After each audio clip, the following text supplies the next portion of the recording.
And Elijah said unto Ahab, Get thee up, eat and drink, for there is a sound of abundance of rain. So Ahab went up to eat and to drink, and Elijah went up to the top of Mount Carmel, and he cast himself down upon the earth, and put his face between his knees, and said to his servant, Go up now, look toward the sea. And he went up and looked and said, There is nothing. And he said, Go again 7 times.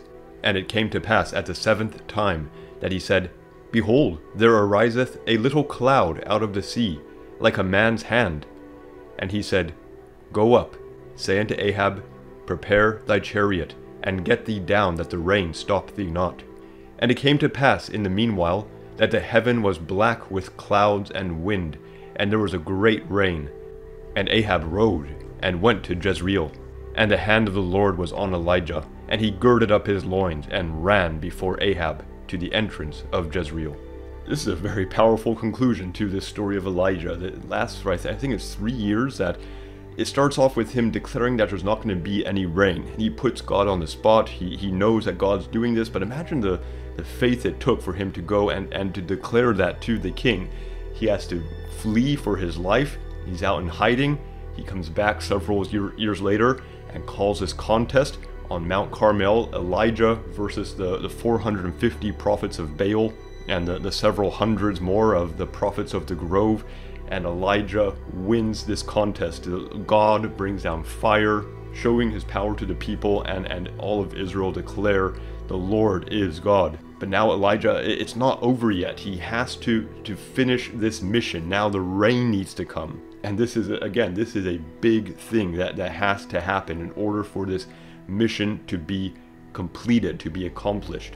Now, even though several major miracles had already happened, this must be a challenge for Elijah. And you see him there, how he is in that story. He's there, he has his head down between his knees, and he's praying, and he sends his servant, Go look for the clouds, go look for the clouds, 7 times. And when he hears the news, like, I see a little cloud, Elijah knows, okay, it's happening, must be great relief. And he sends a message. At this point, he's kind of like probably moving forward quickly to try to stay ahead of any doubts, anything that could hold him back.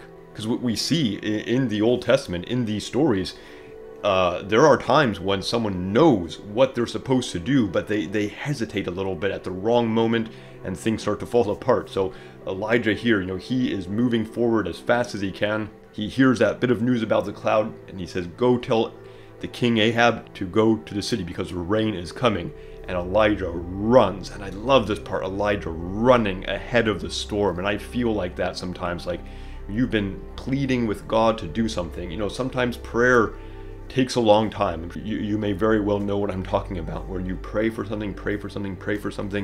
There comes a time when you get that little hint that something's going to start happening, and I think about that a lot. Okay, it's time to start running, like Elijah here in this story. He just gets the first glimpse of the answer, and he splits and he runs and he gets to the city before the king and his chariot does. We actually had this really cool experience one time where we had an answer to prayer involving rain. We were driving west. We were in like the panhandle of Texas. We were in some town in the panhandle of Texas, and it was hot and dry, and we were stopped. It was like that kind of heat where it's like just being outside is very difficult. And we were walking around this pond where there were some trees, taking a break, and we prayed that it would rain. And within a few minutes, a wind started blowing, and then we could see clouds coming in. We got back to the car. Okay, something's going on.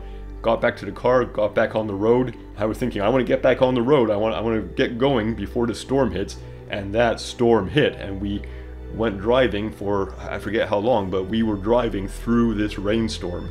And that meant a lot to me, because I've thought about this story of Elijah so often and applied it to my own prayer life. So I think it was like a neat thing that the Lord let us see as he was bringing rain to this area that needed rain, and he let us be there and let us see it, and let us see it as an answer to our prayers, and let us have that experience of running to get ahead of the storm. Well, please let me know what you think about this story, the story of Elijah, one of the most famous stories of the Bible for many obvious reasons, and I look forward to talking to you again later. Bye for now.